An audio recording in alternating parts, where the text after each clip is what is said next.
بسم اللہ الرحمن الرحیم۔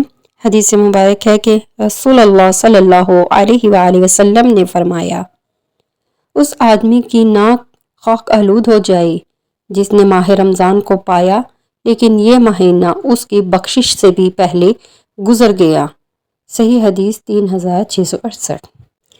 ایک بار موسیٰ علیہ السلام نے اللہ سے پوچھا کہ یا اللہ، جتنا میں آپ کے قریب ہوں، آپ سے بات کر سکتا ہوں، اتنا کوئی اور قریب ہے؟ اللہ تعالیٰ نے فرمایا، اے موسیٰ، آخری وقت میں ایک امت محمد صلی اللہ علیہ وآلہ وسلم کی ہوگی، اور اس امت کو ایک مہینہ ایسا ملے گا جس میں وہ خشک ہونٹوں، پیاسی زبان، سوکھی ہوئی آنکھوں، بھوکے پیٹ جب افطار کرنے بیٹھے گی تب میں اس کے بہت قریب ہوں گا۔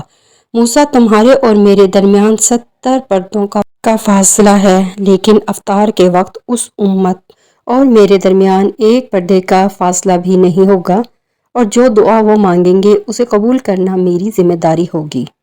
سبحان اللہ! اگر میرے بندوں کو معلوم ہوتا کہ رمضان کیا ہے تو سب تمنا کرتے کہ کاش پورا سال رمضان ہی ہو۔